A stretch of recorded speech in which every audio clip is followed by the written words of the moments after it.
Welcome back to Dark Cinema Recaps. We've been house renovating, so uploads are a bit less than normal. Today we're looking at Halloween Ends. Thank you Brenda Keane for your suggestion. If you'd like a shout out, please put in the comments which movie we should recap next. Even if it's a bit shit like this. On Halloween night in 2019, 21-year-old Corey, if Magnolia Paint was a person, Cunningham babysits a young boy named Jeremy, who pulls a prank on him by locking him inside the attic. Just as Jeremy's parents come home, Corey kicks the door open and accidentally knocks Jeremy over a staircase railing to his death. Corey is accused of intentionally killing Jeremy but is cleared of manslaughter. 3 years later, the town of Haddonfield, Illinois, is still reeling from the aftermath of Michael Myers' latest killing spree in 2018, while Michael has vanished. Laurie Strode is writing a memoir, having bought a new house and living with her granddaughter Allison, who is now a nurse. Meanwhile, Corey is working at his stepfather's salvage yard. On his way home one day, he is accosted by high school bullies, the fucking marching band. I'm all for inclusion, but these bedwetters are about as threatening as a puppy dog with drop C, and injures himself in the process. An observing Laurie brings him to the doctor's office where Allison works. Allison and Corey develop a relationship and later attend a Halloween party, where Corey is confronted by Jeremy's mother.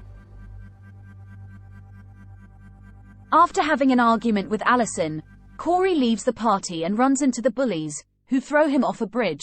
They barely rolled him down a fucking hill TBF.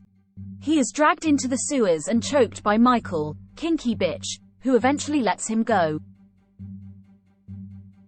As he crawls out, Corey is threatened by a homeless man. In a struggle, Corey stabs the man to death and flees. Corey seeks out Allison to make amends, and the two go on a dinner date.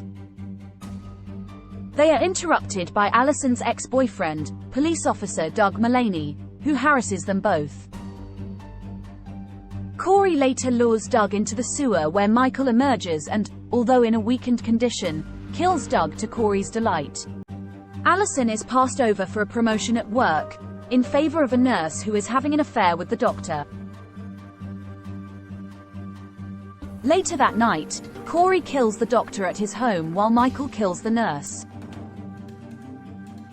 An unknowing Allison plans to leave Haddonfield with an insistent Corey because of the past trauma, while Laurie becomes increasingly suspicious of Corey. Speaking to Jeremy's father, Laurie realizes Corey is infected by Michael's evil. On October 31st, Laurie finds Corey sleeping in the spot where Jeremy died, and offers to help him on the condition that he distance himself from Allison. Corey retorts by blaming her for the events that have occurred in Haddonfield and says if he cannot have Allison, no one will. Corey returns to the sewers and successfully fights a still weak Michael for his mask. Meanwhile, Laurie and Allison argue as she plans to leave, and Allison, too, blames Laurie for Michael's actions. That night, a masked Corey embarks on a rampage, murdering the bullies after luring them to the salvage yard, one of whom accidentally kills Corey's stepfather. He goes on to kill his mother and a DJ at a local radio station, who had taunted him earlier. At the Strode house, Laurie fakes a suicide attempt to lure Corey to her, whom she shoots down the stairs. Corey then stabs himself in the neck to frame Laurie for his death in front of the arriving Allison, who leaves in distress. Michael suddenly arrives, retrieves his mask, and kills Corey. A fight ensues in Laurie's kitchen, and Laurie manages to pin Michael to the kitchen table and slit his throat.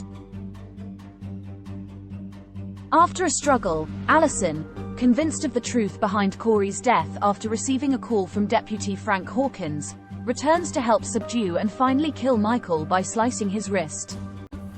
Laurie and Allison take Michael's body to the salvage yard by police escort, attracting the residents of Haddonfield, who follow them in a procession, and dispose of it in an industrial shredder. In the ensuing days, Allison and Laurie reconcile, and Allison leaves Haddonfield while Laurie finishes her memoir and rediscovers her romance with Hawkins.